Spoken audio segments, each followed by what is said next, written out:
নমস্কার বন্ধুরা, আমি সোমা। গোপালের হেসেল চ্যানেলে আপনাদের সবাইকে স্বাগত। অনেককেই বলতে শুনি নিরামিষ রান্নার দিনে কি রান্না করব এটা চিন্তা করেই নাকি তাদের ঘুম উড়ে যায়। তাদের উদ্দেশ্যে বলি, একটুও চিন্তা না করে গোপালের হেসেল চ্যানেলটাকে কিন্তু ভরসা করতে পারেন। কেননা এই চ্যানেলে প্রত্যেক দিন আমি দুর্দান্ত স্বাদের সব নিরামিষ রেসিপি শেয়ার করি, যার আজকেও কিন্তু অন্যথা হয়নি।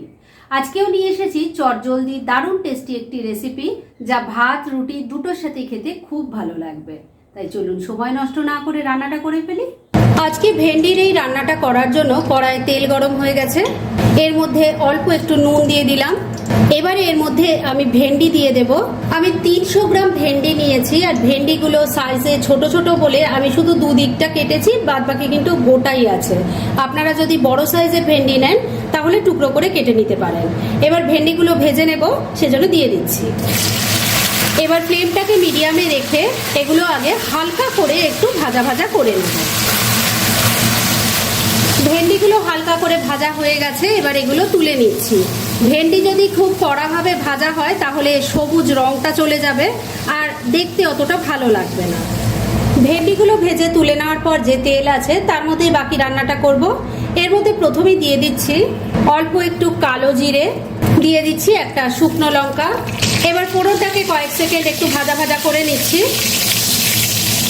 ফোড়নটা একটু ভাজা ভাজা হয়ে গেছে, এবার এর মধ্যে দিয়ে দিচ্ছি আদা, টমেটো আর কাঁচা লঙ্কার পেস্ট। এর মধ্যে আছে হাফ ইঞ্চি একটা আদা, একটা মিডিয়াম সাইজের টমেটো আর 3টে কাঁচা লঙ্কা একসাথে বেটে নিয়েছি। ঝালটা নিজেদের টেস্ট অনুযায়ী দেবেন। এবারে এর মধ্যে এক এক করে গুঁড়ো মশলাগুলোও দিয়ে দেব। প্রথমে দিয়ে দিচ্ছি অল্প হলুদের গুঁড়ো, ছোট চামচের 1 চামচ দিয়ে দিলাম জিরের গুঁড়ো, ছোট চামচের 1 চামচ দিয়ে দিলাম ধনের গুঁড়ো, দিয়ে দিচ্ছি অল্প একটু কাশ্মীরি মির্চ পাউডার, স্বাদ মতো নুন দিয়ে দিচ্ছি। তবে নুনটা দেওয়ার আগে খেয়াল রাখবেন ভেন্ডিতেও কিন্তু অল্প নুন দেওয়া আছে। অল্প চিনি দিয়ে দিলাম, দিয়ে দিচ্ছি অল্প একটু কাসুরি মেথি। মশলা কষানোর সময় একটু কাসুরি মেথি দিলে পরে এর টেস্ট কিন্তু ভীষণ ভালো আসে। এবার ফ্লেমটাকে মিডিয়ামে রেখে সমস্ত কিছু মিশিয়ে মশলাটাকে কষিয়ে নেব। বন্ধুরা, আপনারা আমার রেসিপি দেখার সাথে সাথে আমার ফেসবুক পেজ গোপালের হেসেল, তাতেও ভিজিট করতে পারেন। ডেসক্রিপশন বক্সে লিংক দেওয়া আছে। 2-3 মিনিট সময় নিয়ে মশলাটা ভালো করে কষিয়ে নিয়েছি। এর থেকে দেখুন এখন তেলটা ছেড়ে দিয়েছে। এবার এর মধ্যে দিয়ে দেব সেদ্ধ করা আলু। আমি একটা বড় সাইজের আলুকে টুকরো করে কেটে নিয়ে সেদ্ধ করে নিয়েছি। এবার এই আলুগুলোকে একটু হাত দিয়ে ভেঙে আধ ভাঙা মতো করে দেব, মানে একবারে পুরো ম্যাশ করে নয়। এইভাবে রান্নাটা করে রুটি, পরোটা, লুচির সাথে খেয়ে দেখুন, অসাধারণ লাগবে। মশলার সাথে খুব ভালো করে মিশিয়ে নিচ্ছি। সেদ্ধ করে টুকরো করা আলুটাকে মশলার সাথে মিশিয়ে নিয়েছি। এবার ভেজে রাখা ভেন্ডিগুলো দিয়ে দিলাম, মশলার সাথে মিশিয়ে নিচ্ছি। ভেজে রাখা ভেন্ডিগুলোকেও সমস্ত কিছুর সাথে মিশিয়ে নিয়ে একটু কষিয়ে নিয়েছি। এবার গ্রেভির জন্য জল দিয়ে দেব। এই রান্নাটা কিন্তু খুব বেশি ঝোল ঝোল ভালো লাগবে না, আবার একবারে শুকনো হয়ে গেলেও ভালো লাগবে না, তাই সেই বুঝে জল দেবেন। মিক্সির জারটার মধ্যে অনেকটা মশলা লেগেছিল, আমি তার মধ্যেই জল নিয়ে দিয়ে দিলাম।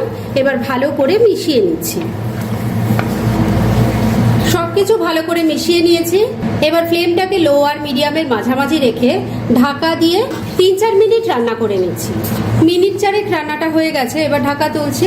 আমি কিন্তু মাঝে একবার ঢাকা তুলে একটু নাড়াচাড়া করে দিয়েছিলাম আর নুন মিষ্টিটা চেক করে নিয়েছিলাম। এবার রান্না একদম রেডি। এইটুকু গ্রেভিতে আমি নামাবো, কেননা এটা ঠান্ডা হলে আরো ঘন হয়ে যাবে, তাই গ্যাসটা এখানেই বন্ধ করে দিলাম। আর এবার আর এটা ঢেকে রাখবো না, কেননা তাহলে স্টিমে ভেন্ডিগুলো আরো নরম হয়ে গলে যাবে, সেটা দেখতে বা খেতে কোনোটাই ভালো লাগবে না। তাই ডাইরেক্ট সার্ভ করে আপনাদের দেখাচ্ছি। ফ্রেন্ডস, আমার আজকের এই ভেন্ডি দিয়ে দারুণ টেস্টি, চটজলদি, দারুণ ইজি রান্নাটা একদম রেডি হয়ে গেছে এবং আমি সার্ভ করে দিয়েছি। এই একটা রান্নাই যদি একটু বেশি করে রাখেন তাহলে কিন্তু ভাত, রুটি, পরোটা, মানে দুবেলার খাওয়া দাওয়াই একটা পদ দিয়ে সারা যাবে। তাই দেরি না করে পারলে এটা আজই একবার ট্রাই করে ফেলুন, আর তারপর কেমন লাগলো সেটা প্লিজ কমেন্ট করে জানাবেন।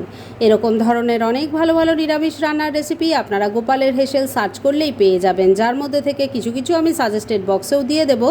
সেখান থেকেও আপনারা দেখে নিতে পারেন। তাই গোপালের হেসেল অবশ্যই ভিজিট করুন। আর আপনারা কেমন ধরনের রেসিপি চাইছেন সেটাও কিন্তু আমাকে জানাতে পারেন। আমি চেষ্টা করব সেই সব রেসিপিগুলো আপনাদের সাথে শেয়ার করার।